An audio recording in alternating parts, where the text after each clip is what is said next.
Nous allons ensemble prendre un texte.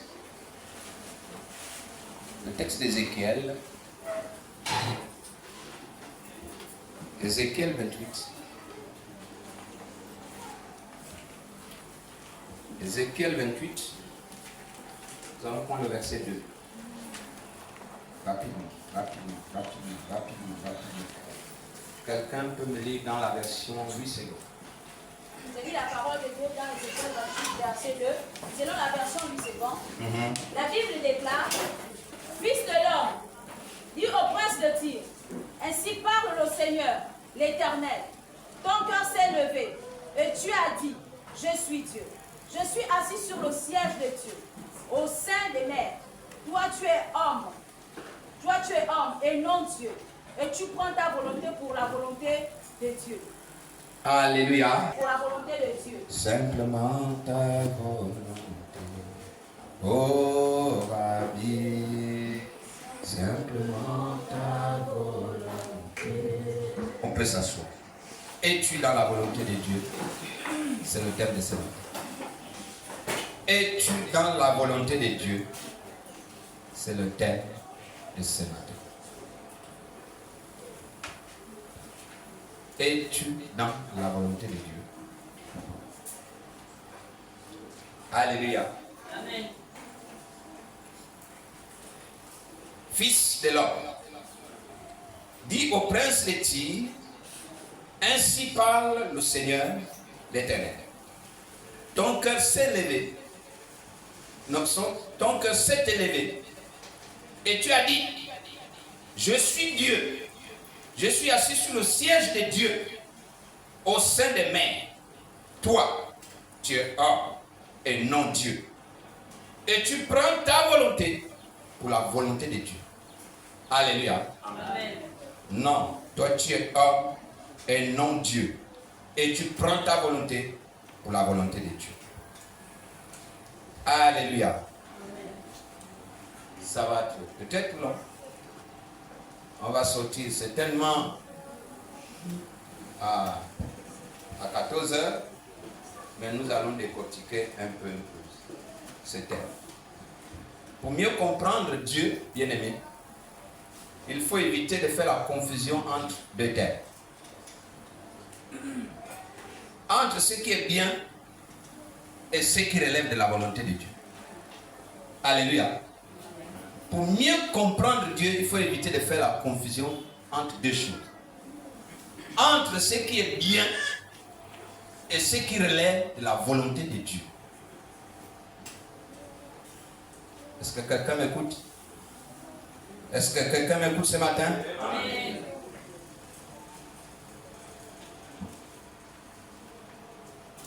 Quelque chose peut être bien, mais ne pas être nécessairement dans la volonté de Dieu. Alléluia. Amen. Quelque chose peut être bien, mais ne pas être nécessairement dans la volonté de Dieu. Donc il faut éviter de faire la confusion. Oh non, ça c'est bien. Ça peut être bien, mais pas nécessairement dans la volonté de Dieu.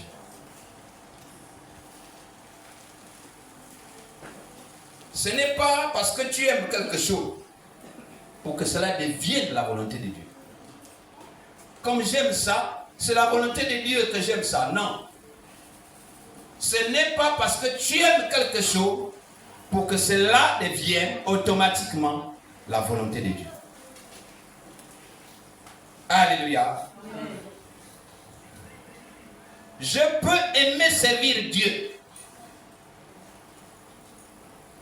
Je peux aimer prêcher. Je peux aimer prier.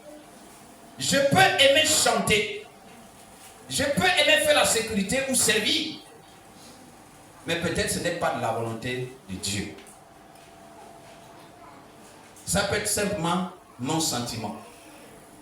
Alléluia. Alléluia. Amen. Je peux aimer faire la louange. Je peux aimer manger le manioc. Je peux aimer manger les arachides. Je peux peux aussi aimer manger la sauce tomate. Alléluia. Amen. Vous connaissez ma sauce, non? Je peux aimer manger la sauce tomate, mais peut-être ce n'est pas de la volonté de Dieu. Alléluia.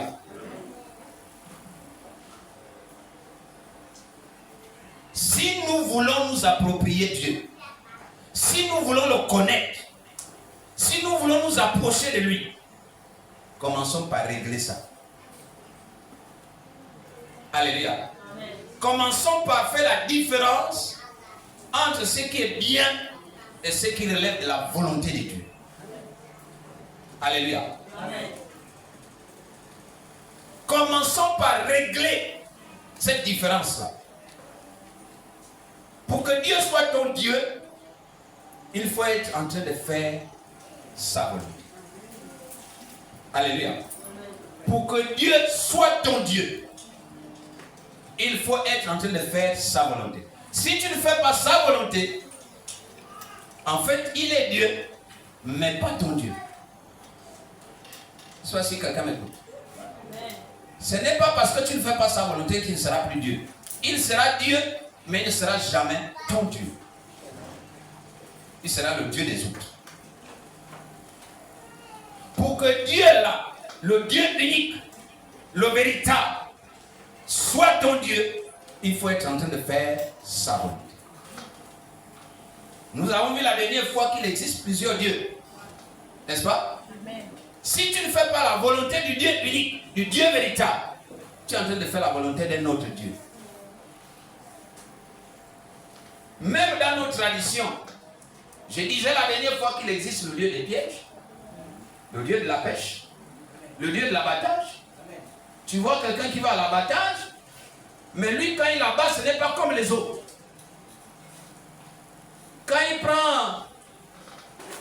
prend un arbre, il lime sa hache, il grimpe, mais la façon dont il grimpe comme un serpent ou comme un oiseau, ce n'est pas la même façon que toi. Peut-être que lui, il est même parti féticher pour faire ça. Mais il est parti féticher chez qui? Chez le Dieu de l'abattage. Alléluia. Amen. Ou quelqu'un qui va à la pêche, vous avez 2, 3 femmes à la pêche, toi tu mets à la même place, au même endroit, tu mets ta nasse, tu ne gagnes rien, mais quand l'autre arrive, elle met sa nasse, tout est rempli. Parce que elle fait avec le Dieu de la pêche. Alléluia. Amen. Oui, Pierre et ses amis, ils étaient à la pêche, non? Ils ont pêché toute la nuit, non? La Bible nous dit quoi? Ils n'avaient même pas pris un seul frétin. Mais dans le même lac, avec le même filet, avec les mêmes hommes, quand Jésus a dit jetez vos filets, quand ils ont retiré, c'était plein. Alléluia. Alléluia. Amen. Parce que là, ils ont fait avec un autre Dieu qui n'était plus le Dieu qu'eux ils utilisaient avant. Alléluia. Amen. Si tu veux connaître le Dieu, le véritable, l'unique, il faut faire selon sa volonté.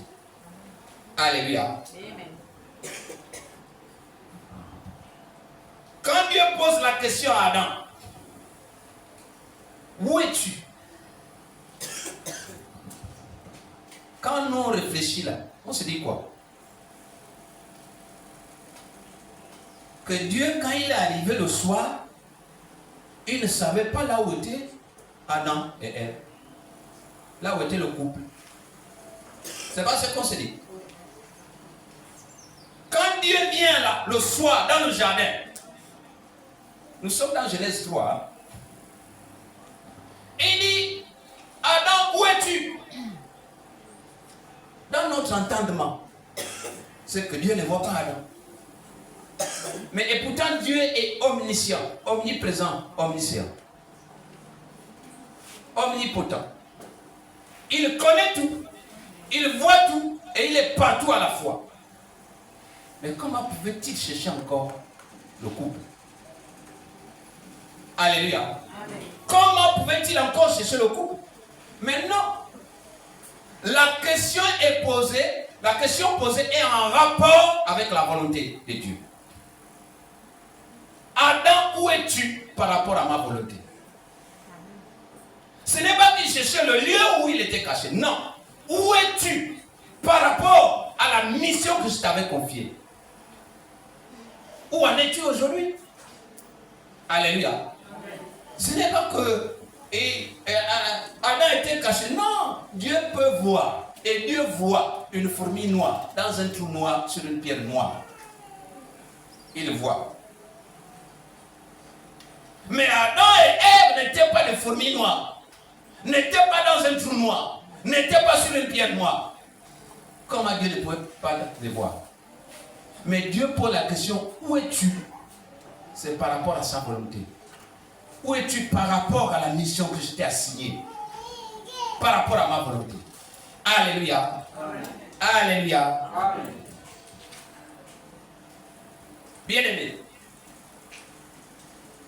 pour être dans la volonté de Dieu, il faut absolument faire quelque chose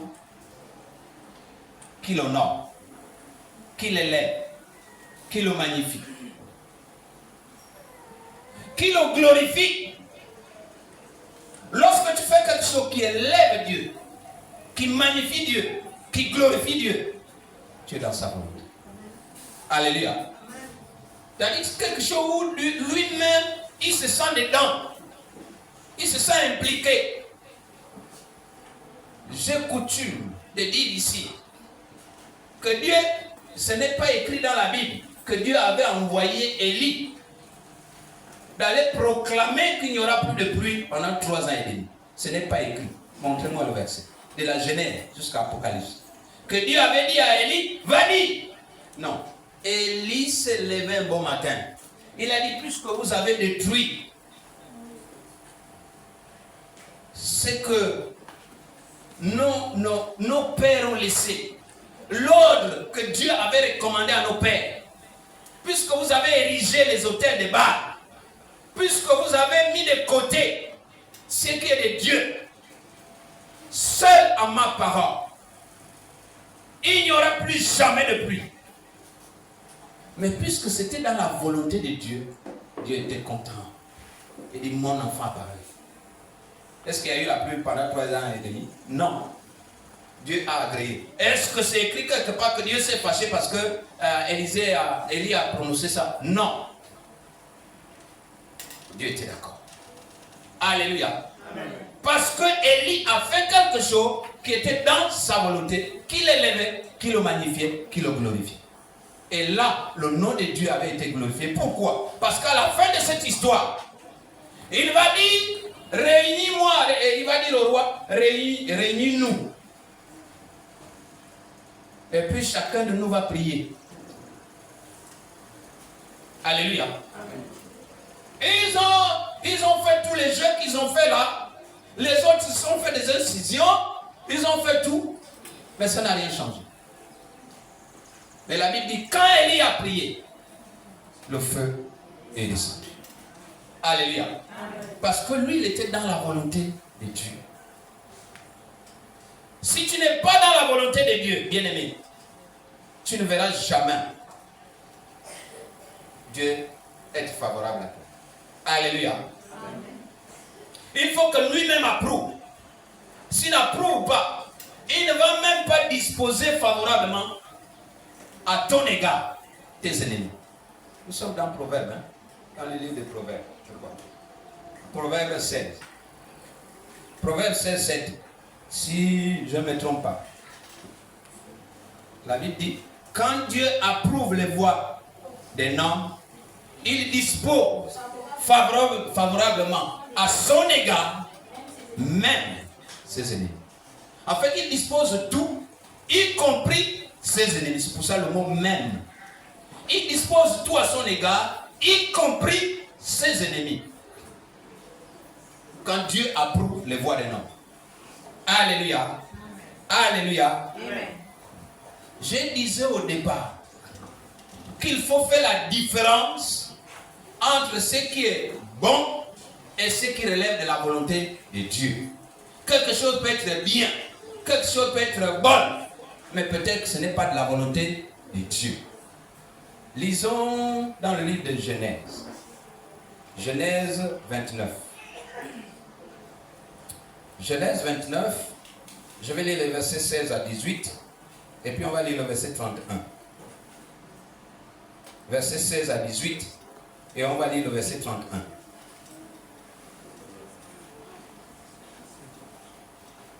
« 16, 18 et le verset 31. Quelqu'un y est. 16, 18 et le verset 31. Dans Genèse 29, 16 à 18, selon la version du second, la Bible déclare: Or Laban avait 2 filles. Or Laban avait 2 filles. L'aînée s'appelait Léa.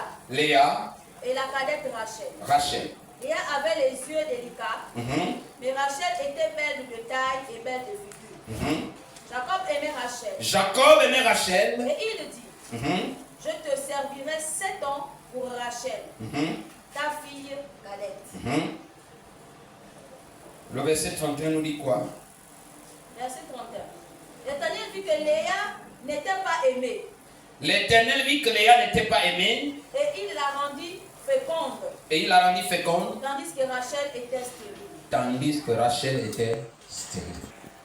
Je n'ai choisi que ces versets-là. Mais je vais revenir rapidement pour ceux qui n'ont pas l'habitude de lire la parole de Dieu dans l'histoire. L'histoire, c'est Jacob. Jacob qui va chez son oncle Laban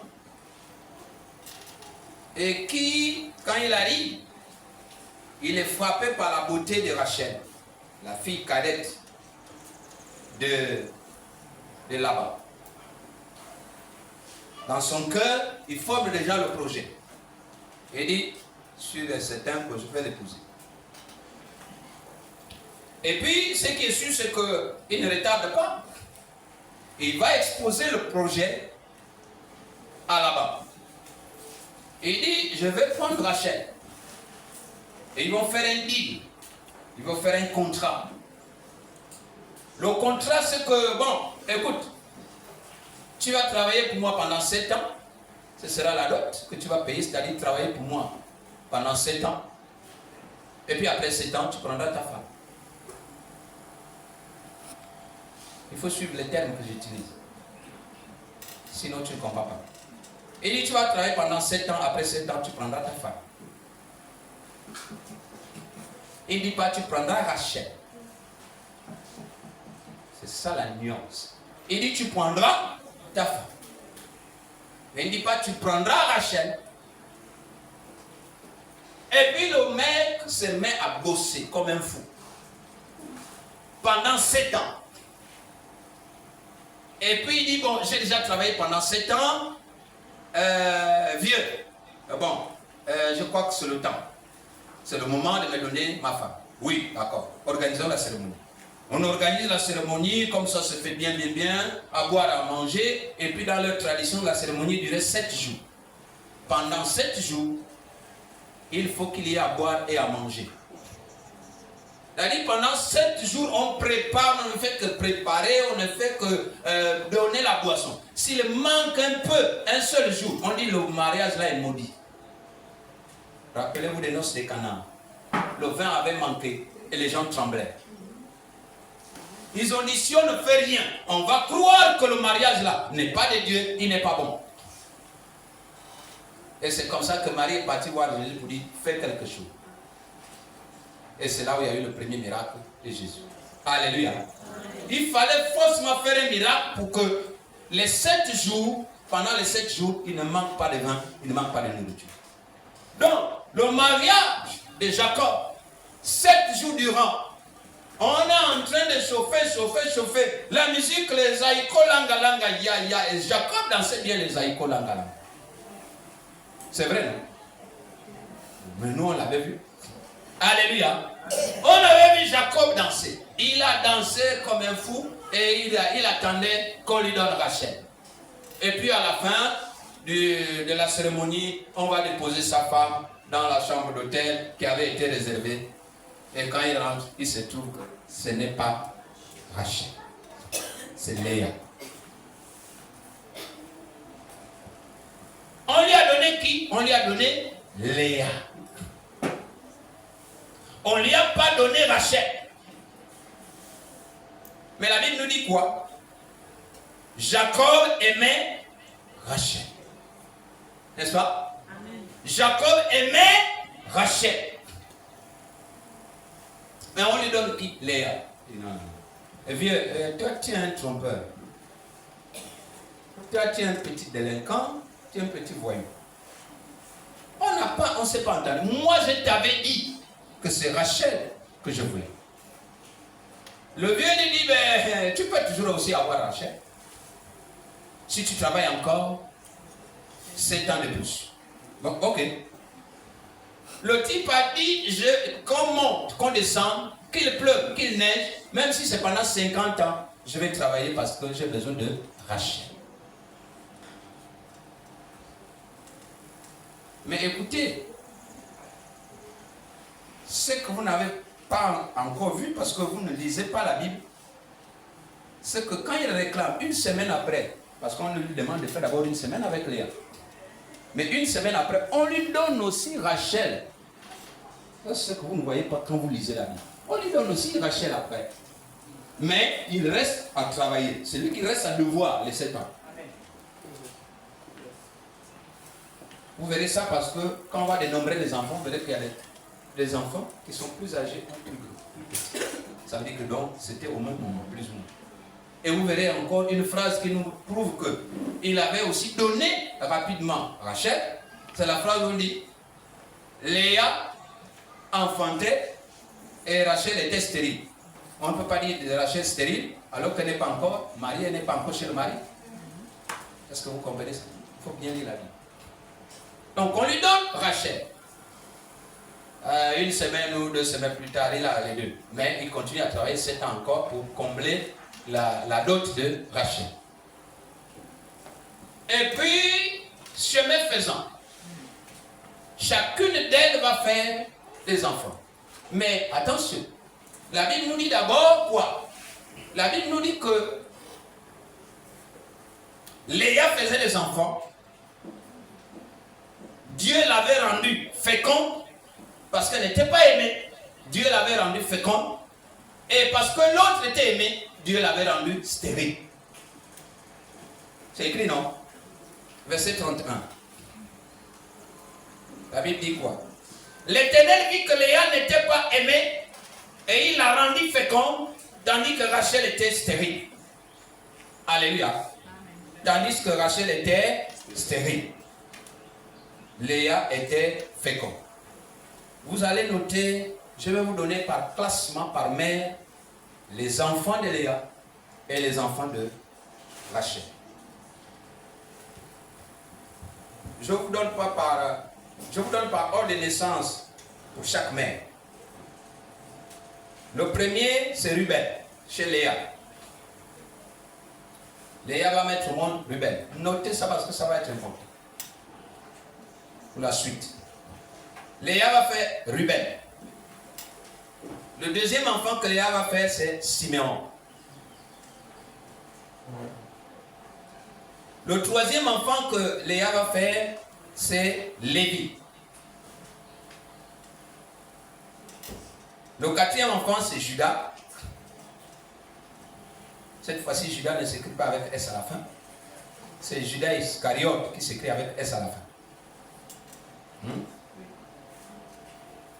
Donc le quatrième enfant disais-je, Judas. Quatrième enfant de Léa, c'est Judas. Le cinquième enfant que Léa va faire, c'est Gad. Le sixième, c'est Azer.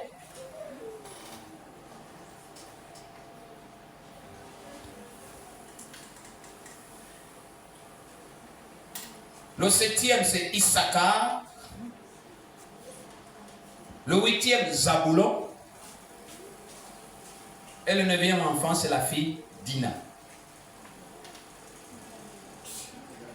Ruben, Siméon, Lévi, Judas, Gad, Azer ou Aser, peu importe. Issachar, Zaboulon, Dina. Mais je dois préciser. Je dois m'arrêter à un moment donné. Je reviens pour expliquer clairement.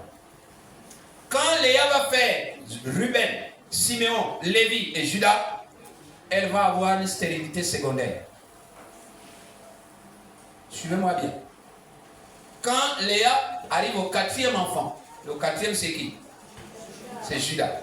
Elle va avoir une stérilité secondaire. Elle dit à son mari, puisque je ne fais plus d'enfants, pour qu'on ne se moque pas de moi, prends ma servante Zilpa. Alléluia. Prends ma servante Zilpa et qu'elle accouche sur mes cuisses et que l'enfant soit de moi. C'est Zilpa qui avait fait Gad. C'est Zilpa qui avait fait Azer. Gad et Azer, c'est Zilpa, c'est-à-dire la servante. Puis, l'Éternel va redonner les enfants à Léa, et c'est comme ça qu'elle va poursuivre avec Issachar, Zabulon et Dina. Ça va pour tout le monde? Rachel va faire Dan, D-A-N, Nephtali,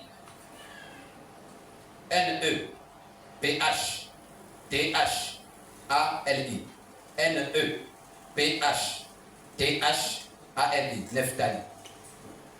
Joseph et Benjamin. Rachel va faire Dan, Nephtali, Joseph et Benjamin.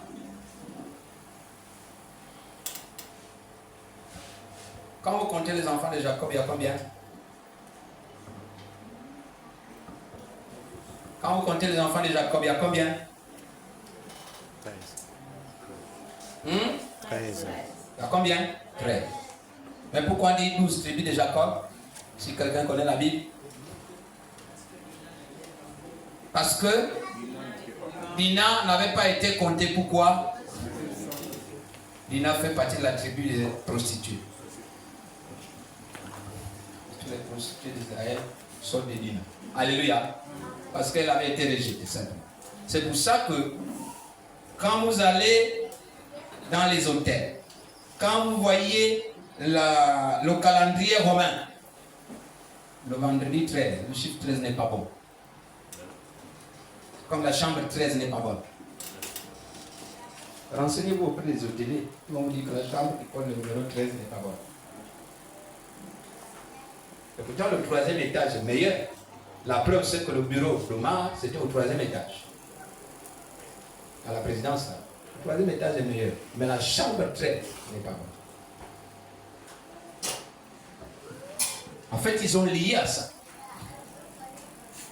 Alléluia. Mais on doit... Cette histoire est bonne. Jacob qui va épouser Léa et Rachel. Jacob qui va avoir des enfants avec Léa d'abord, ensuite avec Rachel. Et je dois préciser aussi pour Rachel que Dan et Nephtali sont les enfants de Bila, sa servante. Les enfants de Bila, sa servante. Parce que pendant qu'elle est là, sa soeur fait des enfants. Elle va demander à son mari des enfants. Le mari va lui dire, est-ce que c'est moi qui fabrique les enfants? Jacob va répondre à Rachel, écoutez-moi bien. Jacob va répondre à Rachel, non, va répondre à la femme qu'il aime le plus. Est-ce que c'est moi qui fabrique les enfants? Et Rachel aussi va dire, bon, prends ma servante Bila, pour que moi aussi j'ai des enfants, j'ai une descendance. Et Bila va faire Dan, et Bila va faire Nephtali. Ensuite, c'est là où l'Éternel se souvient de Rachel et va lui donner Joseph. Ensuite, va lui donner Benjamin. Alléluia. Allons-y. De son propre ventre, Rachel n'en fera que 2 enfants. Joseph et Benjamin. De son propre ventre, Léa fera combien? 7. N'est-ce pas? Léa fera Ruben, Siméon, Lévi, Judas, Issachar, Zaboulon et Dina. Alors que Rachel ne fera que Joseph et Benjamin. Il y a un constat que nous devons faire. Jacob aimait Rachel plus que Léa. Mais cet amour que Jacob avait pour Rachel n'était pas de la volonté de Dieu. Là, j'ai tué tout le message. J'ai tout gaspillé. Il ne faut plus continuer parce qu'on a gaspillé le message. L'amour que Jacob avait pour Rachel, alors qu'il n'aimait pas Léa, mais l'amour là n'était pas de la volonté de Dieu. C'était bien, mais ce n'était pas la volonté de Dieu. C'est pour ça que j'ai dit, dès l'entrée des jeux, dès le début du message, j'ai dit, faites la différence entre ce qui est bien et ce qui relève de la volonté de Dieu. L'amour que Jacob avait pour Rachel n'était pas de la volonté de Dieu.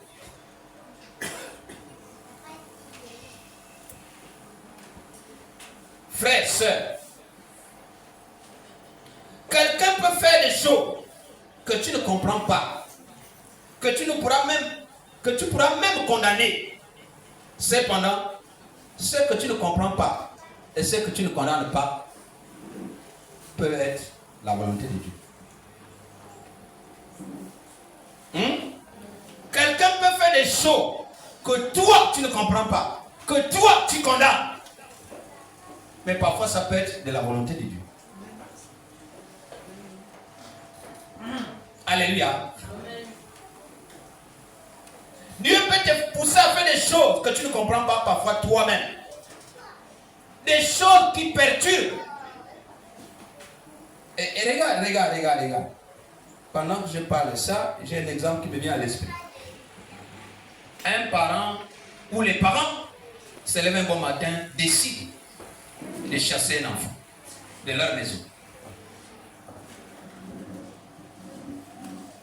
Des parents se lèvent un bon matin, décident de chasser l'enfant de leur maison. En justifiant tout ce qu'ils voudront justifier. L'enfant sort en train de se plaindre. Mais ceux-là, je me demande même si c'est vraiment mes parents. Est-ce que ce sont vraiment mes parents? Si c'était mes parents, ils n'allaient pas me chasser. Mes frères et sœurs, ce sont tes parents. Mais ils sont en train de faire des choses qu'ils ne comprennent pas eux-mêmes, mais qui, toi, te poussent à rentrer dans ta destinée. Amen. Est-ce que quelqu'un a compris ça? Amen. En fait, ils sont en train d'exécuter un programme. Ils sont en train d'exécuter la volonté de Dieu pour te pousser dans ta destinée. Amen. Mais les frères de Joseph ne comprennent pas qu'ils sont en train de pousser Joseph dans sa destinée. Ils vendent Joseph, ils disent non, lui là, le faiseur de rêves là, on s'en fout. Lui là, il vient encore, non? Le rêveur. On l'appelait le rêveur. Il vient encore, non? Il n'a qu'à venir. Nous, on ne s'occupe pas de lui. Il n'a qu'à venir. Attends, il va voir. Bon, on va le tuer. Ruben, l'aîné va dire, mettons-le dans un fût, et puis, on verra la suite.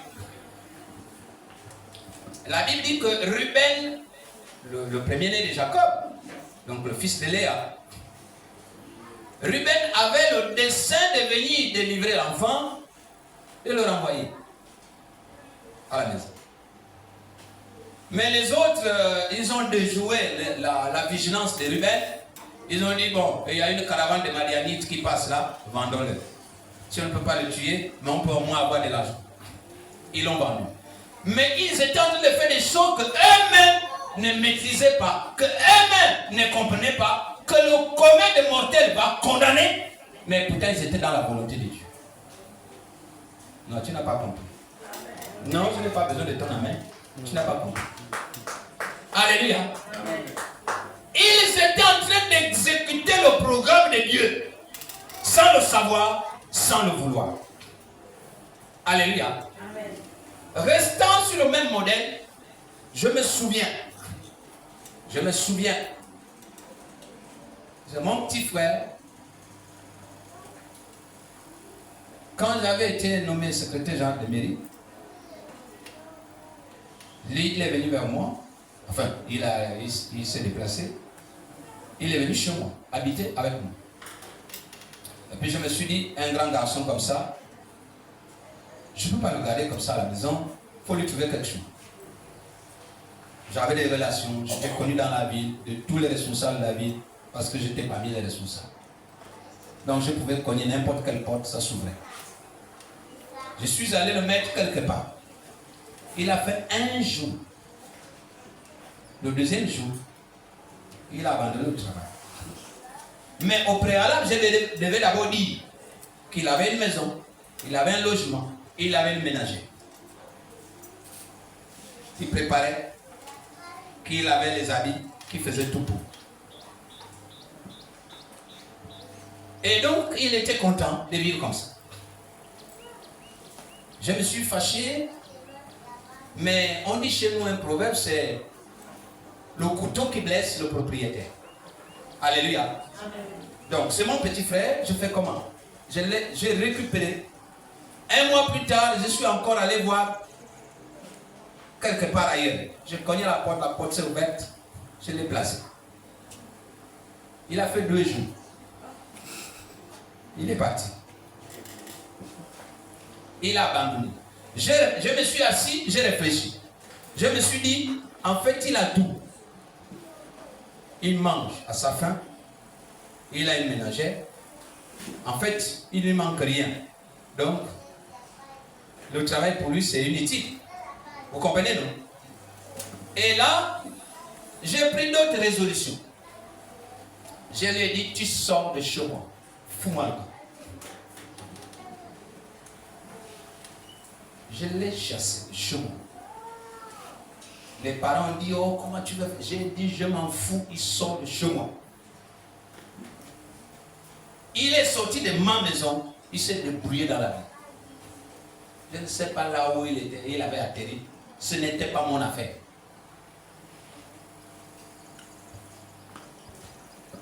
Mais comme on dit, Dieu, dans sa miséricorde, dans ma magnanimité, j'ai dit, même s'il est sorti, je vais encore essayer à nouveau. Je suis allé à l'hôpital. J'ai vu le médecin. J'ai vu tout ce qui gérait là-bas. Les RH et autres. J'ai dit, j'ai mon petit frère là, pour le prendre. Je l'ai trouvé du travail. Nous sommes, il y a peut-être 20 ans de cela. Mais jusqu'aujourd'hui où je vous parle, où je suis debout, il est dans le même travail. Il n'a plus jamais abandonné. Pourquoi? Parce qu'il a pris conscience qu'il se nourrit lui-même. Et que s'il n'y a pas un travail, il n'est rien du tout. Or, quand il était là, je le nourrissais, il était blanchi, le travail ne lui disait rien du tout. Bon, j'ai été maudit, j'ai été piétiné, on a dit tout sur moi, mais sauf qu'ils n'ont pas compris que j'étais en train de vouloir accomplir la destinée de cet enfant. Amen. Parfois, ce que toi tu es, parfois ce que toi tu critiques, parfois ce que toi tu penses, n'est pas de la volonté de Dieu. Amen. Alléluia. Amen. La volonté de Dieu se trouve ailleurs. Parfois, la volonté de Dieu se trouve dans ce que toi tu rejettes. Alléluia. Amen.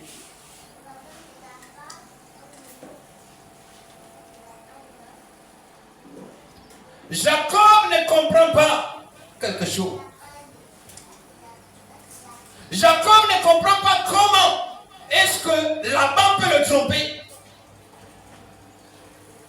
Jacob ne comprend pas comment Laban peut lui donner Léa alors qu'il vient de passer 7 ans en train de bosser comme un fou pour Rachel.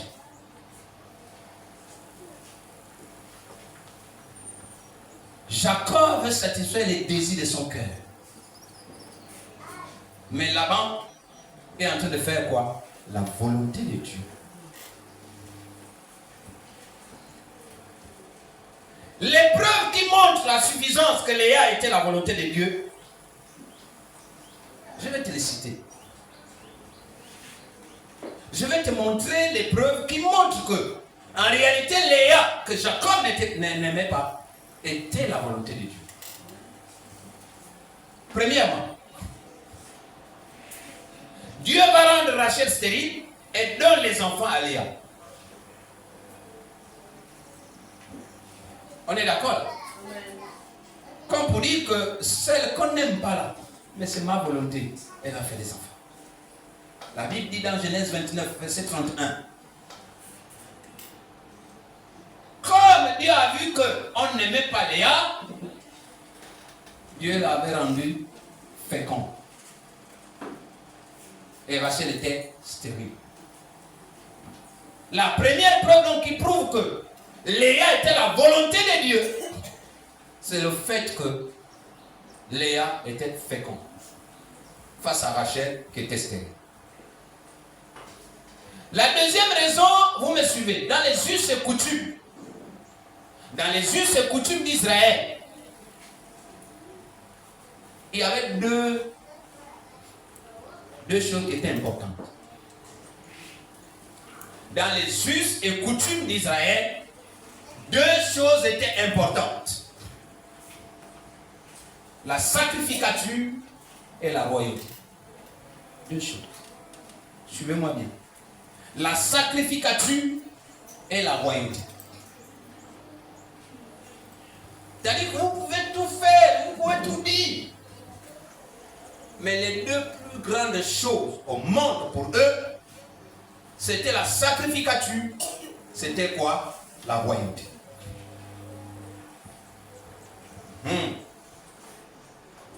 Mais Dieu va donner quoi? Les deux plus grandes choses à Léa. Les deux choses les plus importantes, Dieu va les donner à qui? À Léa et non à Rachel. C'est une autre preuve qui prouve que Léa était dans la volonté de Dieu. Léa va obtenir la sacrificature par son fils Lévi, qui est le père de tous les Lévites, qui est le père de tous les sacrificateurs et de tous les prophètes d'Israël. Donc le troisième enfant de Léa, Lévi, c'est un Lévite, et vous savez que ce sont les Lévites qui sont les sacrificateurs et les prophètes. Alléluia. Amen. Donc Léa va obtenir la sacrificature par son fils Lévi.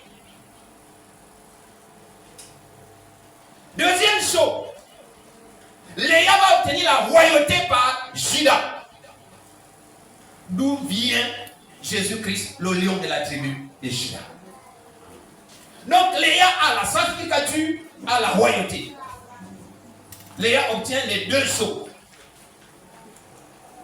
Mais par qui? Par la femme qu'on n'aimait pas. Par ce que tu rejettes. Par ce qui te fait peur. Par ce que tu critiques. Il peut y avoir ton miel à l'intérieur. Alléluia. Ce que tu crois bon, ce que tu vois bien, n'est pas nécessairement la volonté de Dieu. La volonté de Dieu se trouve ailleurs. Alléluia. Alléluia. Amen. Mais de Rachel, vous me direz oui, il y a eu Joseph. Nous sommes d'accord? De Rachel, vous allez me dire oui. Il y a eu aussi Dan, par sa servante. Parce que Dan, c'est quoi? Dan, c'est tous les juges d'Israël. Dan, c'est le père des juges. C'est la tribu qui a enfanté, qui a donné les juges. C'est Dan. Et puis, Nephtali sont les guerriers. Les guerriers comme Gad. Mais vous me direz, oui, mais il y a Joseph. Mais regardez ceci. Joseph, non, suivez bien. Non, ouvrez d'abord les autres. Mettons-nous debout. On se met debout. Non, en fait, je voulais dire qu'on s'assoit. Non, j'ai oublié, on se met quand même debout, on acclame. Acclame. Merci.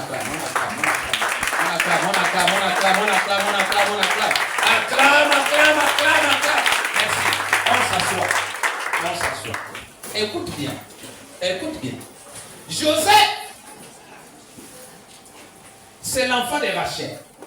Mais si on considère que l'Égypte, c'est l'enfer pour la nation juive, si on considère que l'Égypte, c'est l'enfer, Joseph, c'est qui? C'est le premier prisonnier. C'est par lui que tous les Juifs vont aller en enfer. Joseph n'a servi que le canal pour aller en enfer. Oh, tu n'as pas compris.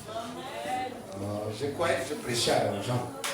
Je voulais prêcher aux gens le bon message. Joseph était le premier prisonnier. Et c'est par lui que tous les Juifs sont rentrés en prison. Si on considère que l'Égypte était une prison.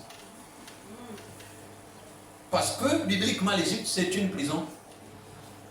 Bibliquement l'Égypte c'est l'esclavage. Et donc quand les Juifs rentrent en Égypte, ils rentrent en prison. Mais par qui? Par Joseph. Qu'a apporté réellement Rachel, la femme qu'on aimait? L'esclavage. Oh, tu n'avais pas encore vu ça? Non, tu n'avais pas encore vu ça. Mais pourtant, c'est ça la réalité. Et pourtant, c'est ça le message. Rachel n'a apporté au monde que l'entrée en enfer. La preuve, c'est qu'il y avait des juges pour juger. Pour juger à la sortie. Tous les prisonniers. C'est elle qui a les juges. C'est elle qui met en prison et c'est elle qui a les juges. Les juges pour condamner, peut-être les juges aussi pour délivrer. Mais délivrer avec combien d'années? 400 ans.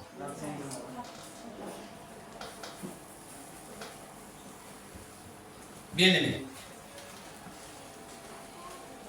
Même les enfants de Joseph, si vous lisez bien la Bible, Ephraïm et Manassé ont été parmi ceux qui ont causé le plus de désordre en Israël. Ephraïm et Manassé ont causé plus de désordre. Donc du coup, de la femme qu'on aimait, de ce qu'on voyait bien, il n'est sorti là-bas qu'une souris. Que des problèmes. Ce que tu aimes n'est pas forcément la volonté de Dieu. Alléluia. Est-ce que je prêche à quelqu'un ce matin? Amen.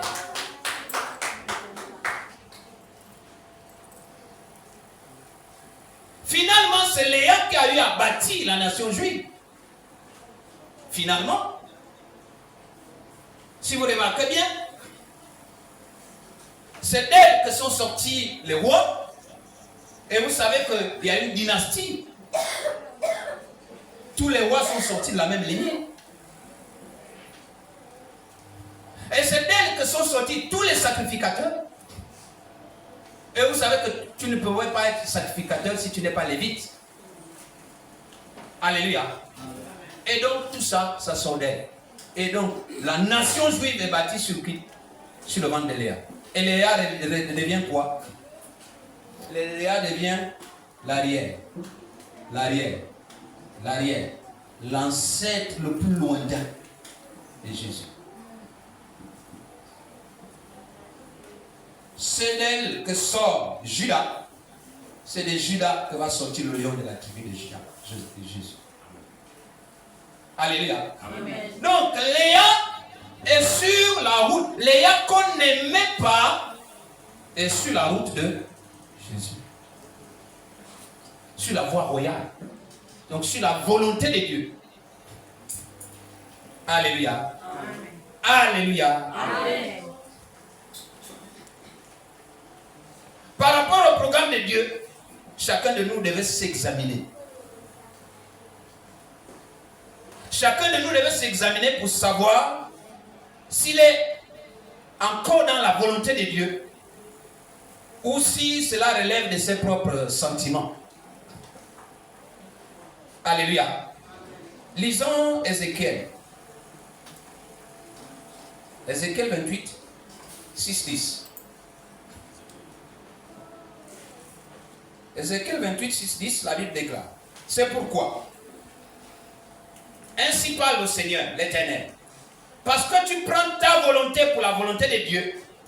Voici, je ferai venir contre toi des étrangers, les plus violents d'entre les peuples. Ils tireront l'épée contre ton éclatante sagesse et ils souilleront ta beauté. Ils te précipiteront dans la fosse et tu mourras comme ceux qui tombent percés de coups au milieu des mers.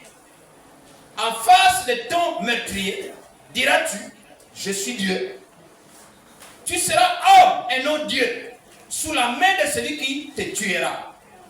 Tu mourras de la mort des incirconcis par la main des étrangers, car moi j'ai parlé, dit le Seigneur l'Éternel. Alléluia. Amen. Alléluia. Amen.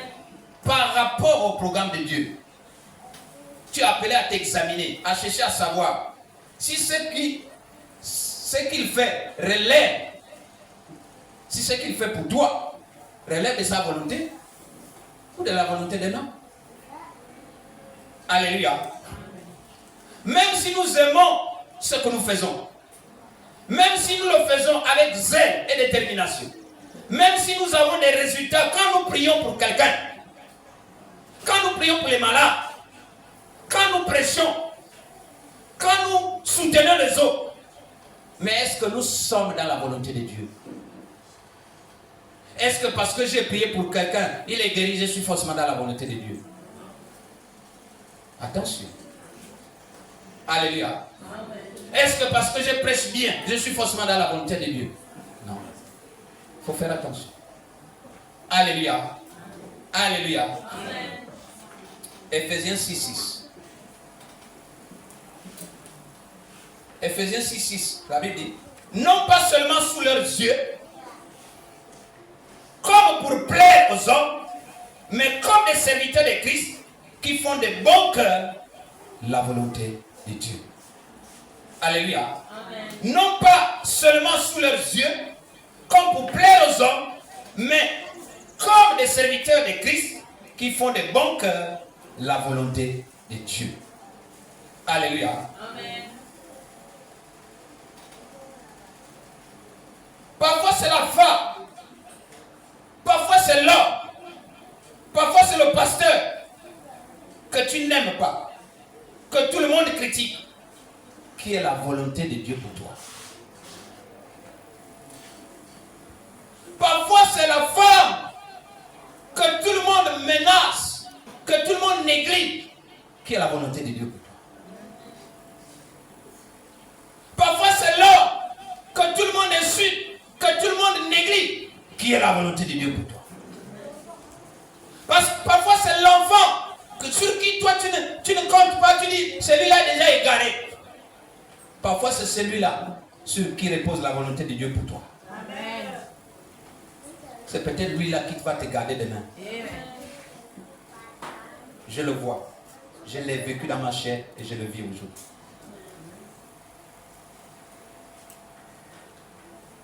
Alléluia. Amen.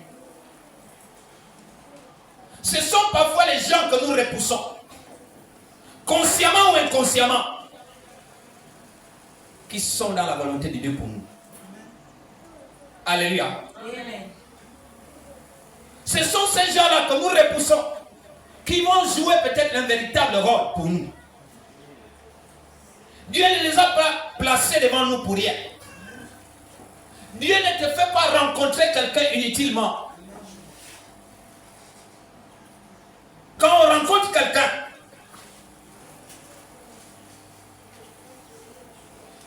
on ne perd jamais. Lorsque tu fais équipe avec quelqu'un,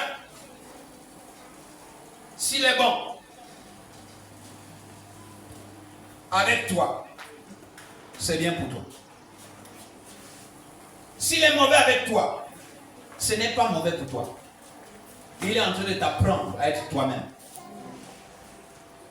Si tu fais du mal, en réalité, il ne t'a pas fait du mal. Il t'a appris une leçon. Autrement dit, avec quelqu'un, on ne perd rien. Alléluia. Amen. Tu abandonnes parfois un travail ou un comité que tu n'aimes pas. Tu abandonnes parfois le mari que tu n'aimes pas. Tu abandonnes parfois la femme que tu n'aimes pas. Tu abandonnes parfois le travail que tu n'aimes pas. Pour aller chercher un autre travail que tu aimes. Mais j'ai envie de te dire quelque chose ce matin. Dieu ne va pas te bénir pour ce que tu aimes, mais il va te bénir pour ce que tu fais selon sa volonté. Amen. Je n'ai pas une église. Je n'ai pas une église. Même les nouvelles personnes rentrées ce matin savent que je n'ai pas une église. Et ça, je suis en train de faire une prophétie. Si j'avais, parce qu'il n'a pas les oreilles pour comprendre.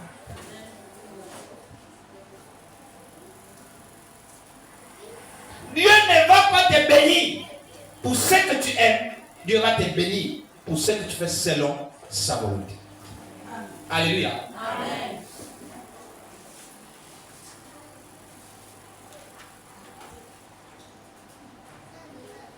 Dieu n'a pas besoin que tu aimes un travail. Dieu n'a pas besoin que tu aimes quelqu'un. Dieu n'a pas besoin que tu saches chanter ou quoi faire. Dieu a besoin que tu sois dans sa volonté. Amen. Vous savez, la volonté de Dieu, je vais la décrire de manière pratique. Voici la volonté de Dieu. Voici trois rangées. Une rangée ici, une rangée vide, une troisième rangée. La rangée là, les bananes, les champs de bananes.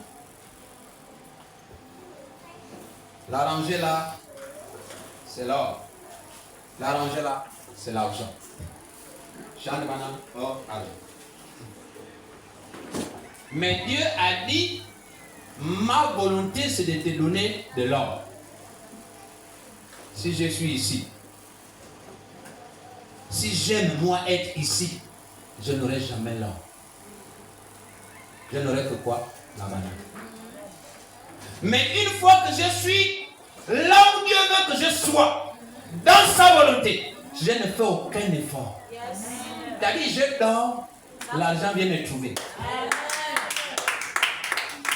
Je vous ai dit une fois, hein, quand je suis parti de mes fonctions, je disais ça en blaguant, un peu en rigolant, mais aujourd'hui, ça me rattrape un peu, c'est la réalité.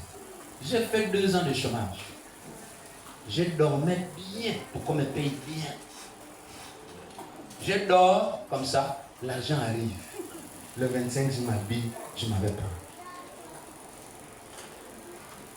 Lorsque je suis parti de mon petit chef d'établissement, j'ai fait de 2015 à 2017, j'étais au chômage.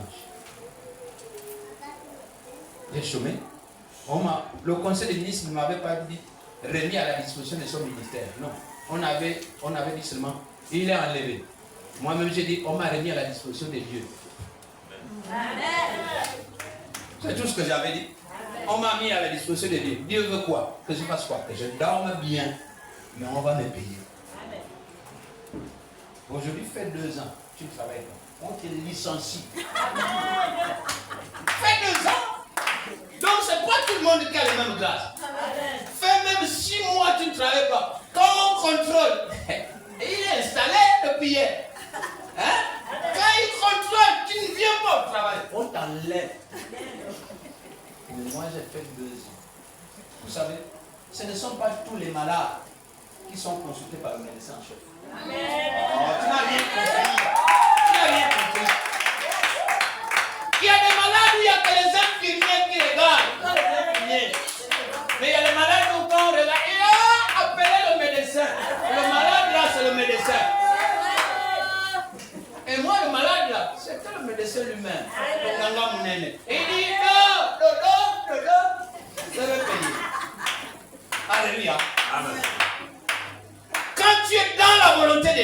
tu ne fais aucun effort. Vérité. Yes. Jusqu'aujourd'hui où je vous parle, en dehors des fonctions de secrétaire jardinier, toutes les autres fonctions que j'ai, y compris celles que j'ai aujourd'hui, je n'ai jamais eu d'indemnité de fonction. J'ai toujours fait des dossiers, ça ne vient pas. Donc je vis toujours avec seulement mon salaire. Donc quand j'ai vu ça, parce qu'il faut que vous compreniez ce qu'on appelle la volonté de Dieu. Quand j'ai vu ça, je venais de passer 6 ans, chef d'établissement, pas de prix. Je dis bon, je vais récupérer toutes mes primes en dormant et ils vont me payer. Et j'ai fait ça. Et effectivement, c'était de la volonté de Dieu. Pas un seul jour on a écrit, il est où? Quand je dis bon, je me suis réveillé, je vais maintenant travailler. Là, quand moi-même je décide je vais travailler, c'est maintenant à ce moment que Libreville appelle, m'envoie une décision qui m'a faite à Libreville. J'ai pris mon bouc. Et que j'ai dit, j'ai déjà construit ici, je ne veux plus louer. Amen. Terminé. Alléluia. Amen. J'ai refusé. Je ne pars pas. Au moment de 2017, quand je quitte la maison, je m'en vais. J'ai dit, bon, maintenant je travaille à la date. Et c'est comme ça que la décision d'affectation arrive. Je suis affecté à la date de Libreville, de l'estuaire. Je dis au DAP qui était là, je dis non, ce que je fais ici et ce que je ferai là-bas, c'est la même chose. Donc ça change pas. Et ici, je suis mieux. Parce que je ne loue pas. Je dis, bon. Il me dit, écris, et moi-même, je vais envoyer avec avis favorable. Je dis, ah, tu as parlé. Jésus avait dit, toi-même, tu as dit. Il a dit, ce que je voulais, c'est l'avis favorable. Mais tu as parlé. J'ai écrit, et il a envoyé. Je suis resté tranquille. Alléluia. Amen. Sans être inquiété. Frères, sœurs, la volonté de Dieu n'est pas dans ce que nous aimons.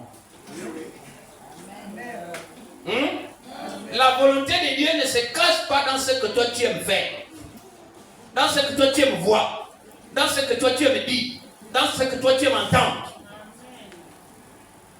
La volonté de Dieu est parfois dans ce qui te fait peur. Amen. Alléluia. Mais il y a Samson qui va donner l'énigme de ce qui fait peur. C'est tout ce qui est bien. L'énigme, c'est dans la Bible.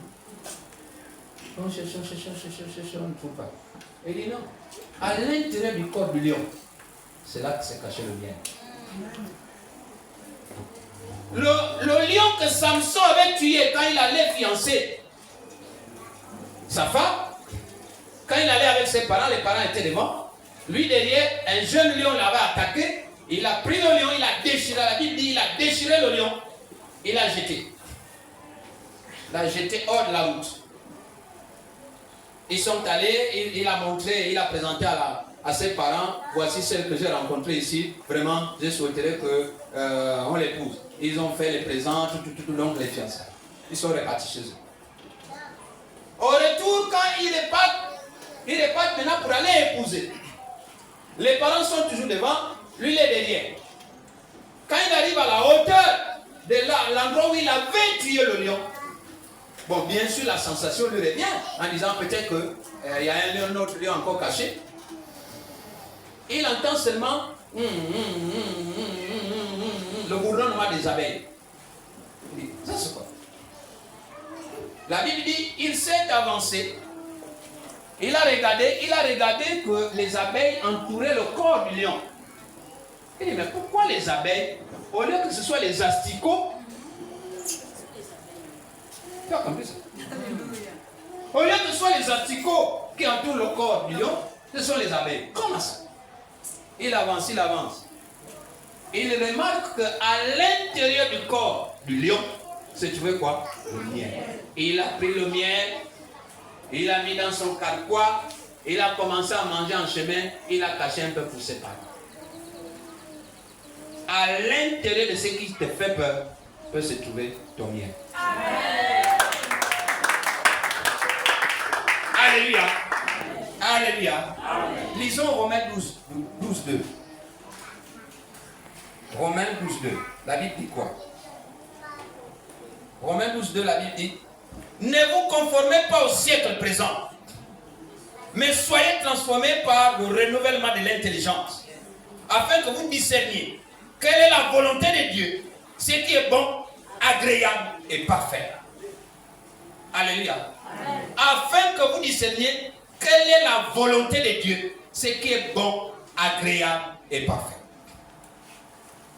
Le disciple que Jésus aimait le plus, c'était qui? Dites-moi, c'était qui? C'était Jean. Le disciple là pouvait même dormir sur la poitrine de Jésus. Le disciple que Jésus aimait plus, c'était Jean. Et d'ailleurs, la Bible nous apprend, quand nous lui faisons la lecture, qu'il était même le dernier à mourir. De tous les disciples de Jésus, c'était Jean qui était le dernier à mourir. Mais et pourtant, quand Jésus s'en va, quand Jésus va partir, il ne laisse pas l'église avec celui qui l'aimait. Il laisse l'église avec qui? Avec Pierre. Il dit: tu es Pierre, sur cette pierre, je bâtirai mon église. Amen. Alléluia. Amen. Mais l'amour, et pourtant on pouvait soupçonner que non, il aime celui-là. D'ailleurs, un jour, les autres disciples vont même dire: mais attends, maître, mais quand tu partiras là, que deviendra le type que toi tu aimes? Et il dit: je connais, je comprends, je sais pourquoi vous me posez ces questions. Il a embrouillé un peu là, comme vous connaissez Jésus. Jésus n'a jamais parlé directement. Tout le langage de la Bible, c'est les paraboles. Jésus a toujours... C'est-à-dire que si tu ne sais pas parler en parabole, tu n'as pas le langage spirituel.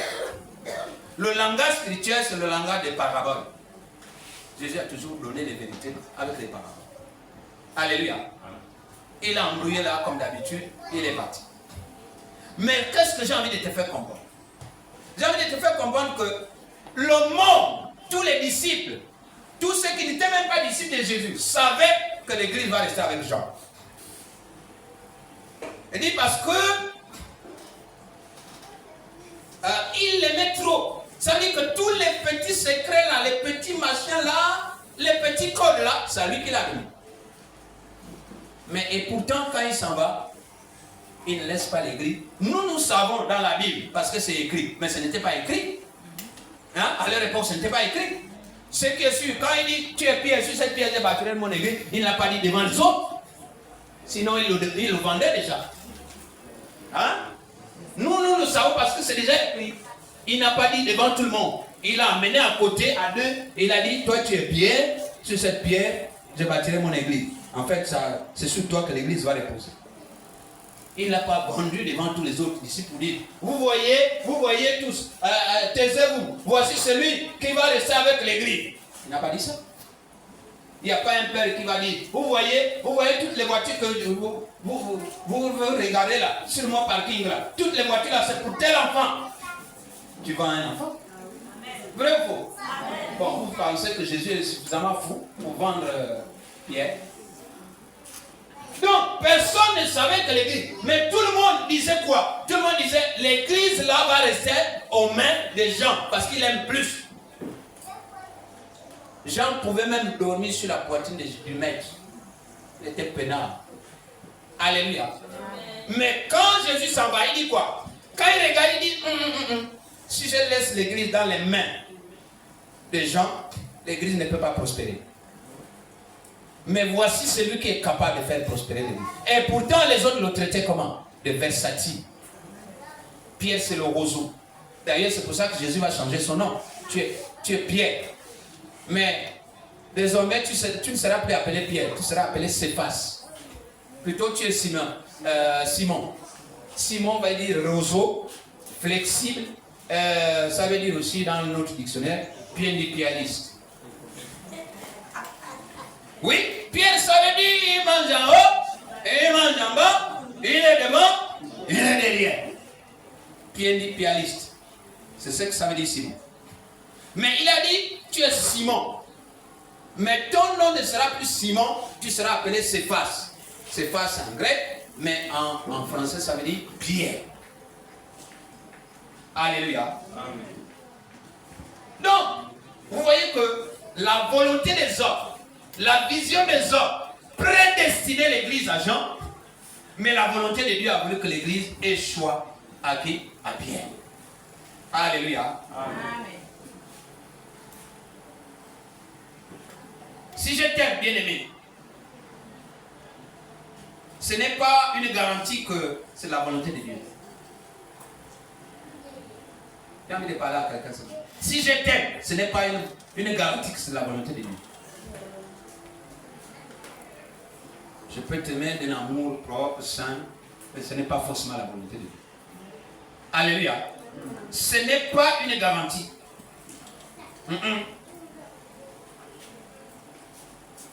Le fait que je ne t'aime pas ne changera pas aussi ta destinée. Ce n'est pas parce que je ne t'aime pas que tu ne seras plus, que tu ne rentreras plus dans ta destinée, dans ce que Dieu a décidé pour toi. Ça ne dépend pas de ma position. Alléluia. Amen. Marc 3, 35. On va bientôt terminer. Marc 3, 35. La Bible dit: car quiconque fait la volonté de Dieu, celui-là est mon frère, ma soeur et ma mère. Car quiconque fait la volonté de Dieu, celui-là est mon frère, ma soeur et ma mère. Parce qu'un jour, on va demander à Jésus qui sont tes frères, machin. Et il dit: mes frères, mes parents, ce sont ceux-là qui font la volonté de Dieu. Alléluia. Si tu es dans la volonté de Dieu, que ton frère, ta soeur, ton ami, ton parent, ton berger soit d'accord ou pas avec toi, que Satan le veuille ou pas, que les vents soufflent à gauche, que les tempêtes viennent contre toi, ta destinée va toujours s'accomplir. Alléluia. Amen. Ta destinée va toujours s'accomplir. Ça ne dépend pas de Satan, ça ne dépend pas de ton frère, ça ne dépend pas de ta soeur, ça ne dépend pas de ta mère. Alléluia. Amen. Ça dépend de la volonté de Dieu. Si Dieu a dit tu vas prospérer, tu vas prospérer. Mais prospérer aussi ne dépend pas des mariages. Il y en a qui sont célibataires qui prospèrent. Parce qu'il y en a aussi qui pensent que je m'en vais dans un mariage pour aller prospérer. Non, parfois tu vas dans un mariage pour aller te perdre. Et tu voulais?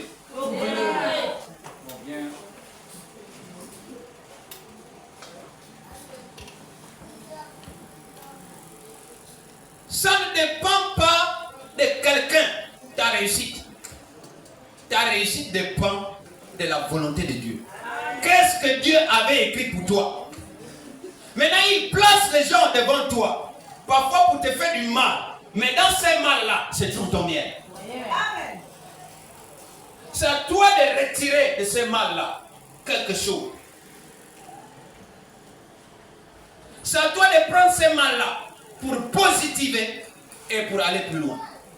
Alléluia. Amen.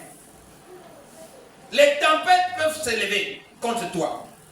L'obscurité peut couvrir les peuples. Mais je suis venu t'apprendre ce matin que sur toi, le soleil de ta destinée va éclairer. Sur toi, il y aura de l'éclairage. Parce que toute ta famille va te suivre, va survivre à la clarté de tes rayons. Il y a des familles où il n'y a aucun chrétien. Est-ce que vous comprenez ça? Il y a des familles, tu trouves toute une famille, aucun chrétien, aucun. Mais j'ai envie de vous donner un secret ce matin. Les autres, ils travaillent avec les données démographiques du pays. Ils connaissent toutes les familles. Ils peuvent vous donner le nombre de familles qu'il y a au Gabon. Le nombre de ménages, de familles. Ils connaissent tout le monde. Et ils s'arrangent à ce que dans chaque famille, il y ait un de leurs représentants. Voilà comment les autres travaillent. Je vous dis, les rosicruciens francs-maçons s'arrangent que dans toutes les familles, il y a au moins un représentant. Mais nous, on ne travaille pas comme ça pour s'arranger à ce que dans toutes les familles, il y a au moins un chrétien.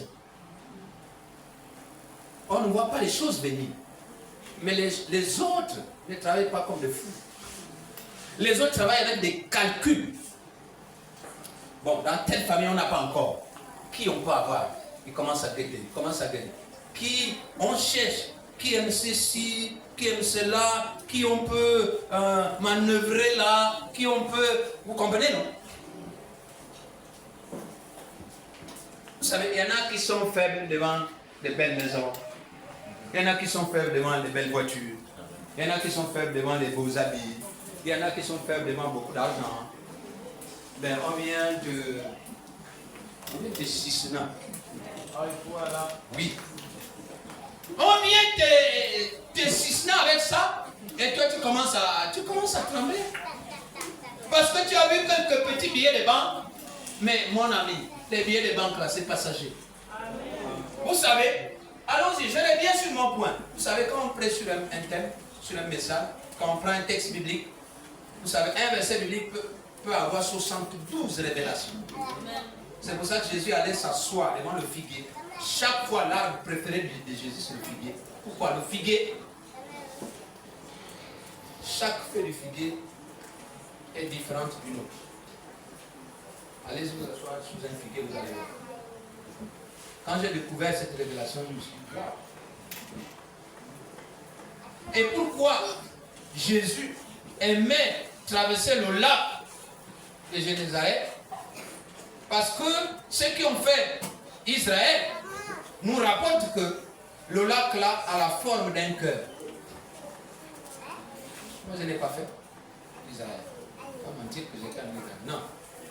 Tu es là à Franceville, tu es parti chercher l'eau de Franceville, tu dis tu reviens d'Israël. Vous ne connaissez pas. Je parle de quelqu'un que je connais. Il se cache, fait son portable, il est à Franceville. Il fait 2 semaines, 1 mois. Quand il revient ici à Mila, il dit la bouteille d'eau là, c'est l'eau du Jourdain, 5 000. La terre là, c'est la terre d'Israël, 10 000. J'ai vu les pasteurs ici en Mila. Il se cache à Franceville. Mais c'est quelqu'un qui le connaît, qui me connaît, qui dit, oh, mais j'ai vu tel ici. Il dit, ah bon, oui. Oh, mais non, lui, il est en Afrique du Sud. Non, lui, il est en Israël. Quand il ne dit pas Israël, c'est l'Afrique du Sud. Alléluia. Amen. Mais je voudrais que tu comprennes ce matin une chose. Je n'ai pas fini avec ce thème. Ce matin, j'ai prêché quoi? Qui connaît le thème? Es-tu dans la volonté de Dieu? La prochaine fois, je vais prêcher comment être dans la volonté de Dieu. Je n'ai pas fini avec toi ce matin. Mais je veux seulement que tu comprennes que la volonté de Dieu, ce n'est pas ce que toi tu caresses. Ce n'est pas ce que toi tu admires. C'est parfois ce que toi tu rejettes. C'est parfois ce que toi tu piétines. C'est parfois ce que toi tu négliges. Oh, quand tu vois quelqu'un prêcher, tu le vois à l'écran. Oh, c'est bien. C'est bien. Mais tu ne le connais pas. Tu ne connais pas ses débuts. Tu ne connais pas ses agissements. En ce moment, il y a un homme de Dieu que nous aimons, mais il est en combat avec sa femme dans les réseaux sociaux. Je n'ai pas dit son nom. La guerre, c'est une guerre par médias interposés. La femme va aller jusqu'à lui dire dans les réseaux sociaux qu'en réalité, mon ami, ta soeur était venue me demander, était venue me poser la question à moi. Tu es dans la franc-maçonnerie. J'ai été obligé de lui dire la vérité. Je dis, si tu connais des gens qui sont dans la franc-maçonnerie. Moi, je ne suis pas. Mais pourquoi tu me poses la question? La belle-sœur va lui dire non.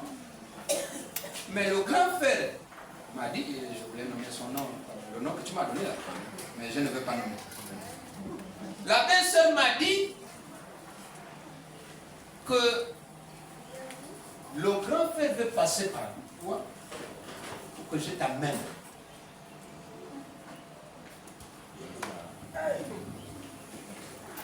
C'est déjà dans les réseaux sociaux. Mais quand celui-là part, c'est pour ça qu'on dit, celui qui connaît mieux la parole de Dieu, c'est le diable. Ici au Gabon, personne ne pouvait battre la parole de Dieu à Tongo Riben. Le bouddhiste là, que Dieu est son âme. Quand le bouddhiste l'a passé à la télé, hein, c'est ça, hein? Tongo Ribenga ou Tongo Riben. On habitait le même quartier à Libéry. Il habitait au Kala. Il avait son temple de Bouti à Okala. Mais celui-là, quand il est à la télé, là, mon ami, si tu ne connais pas les Écritures, tu te mets de côté. Mais c'est un grand bouddhiste. Un grand sataniste. Parce que j'ai passé de temps en temps devant son temple. Et je voyais ce qui s'est passé. À Okala. Okala Carrière. Parce qu'il y a Okala Village et Okala Carrière. Nous étions tous à Okala Carrière. J'étais un peu éloigné de lui, mais un voisin éloigné. Alléluia. Amen. Mais j'ai envie de te dire ce matin, frères et sœurs, cette question de volonté de Dieu ne relève pas de ce que tu admires ou de ce que tu rejettes. Être dans la volonté de Dieu, ce n'est pas parce que tu aimes ceci ou tu aimes cela que tu es dans la volonté de Dieu. Non, moi j'aime chanter, mais ce n'est pas forcément la volonté de Dieu. La volonté de Dieu, c'est que Dieu voulait te voir dans les habits d'évangéliste plutôt que dans les habits de chanteur. Voici la volonté de Dieu.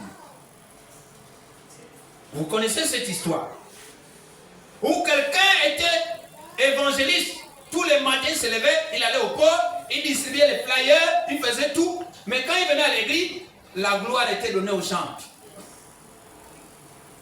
Lui il disait qu'il n'avait pas de gloire. Il disait que non, là, non. Mais quand on va à l'église, les chantres sont aimés, les chantres. Il a enlevé les habits d'évangéliste, il a porté les habits de chantres. Ils se sont mis à chanter.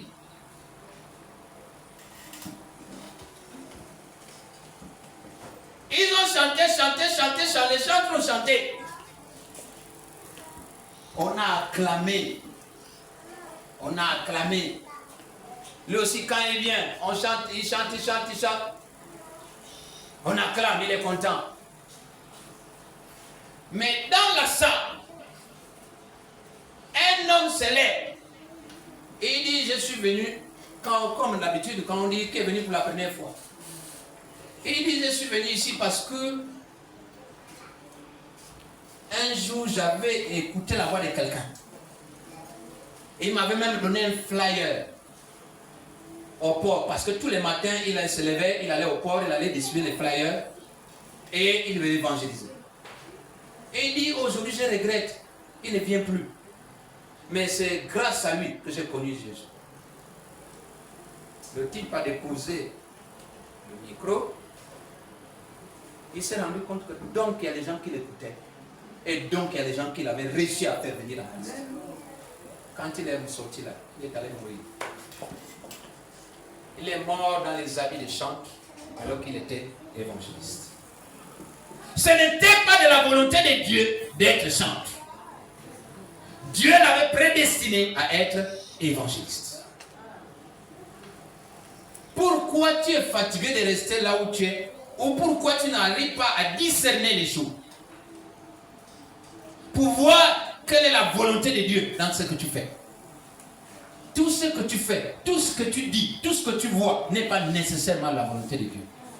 La volonté de Dieu se cache dans son service. Que Dieu te bâtisse.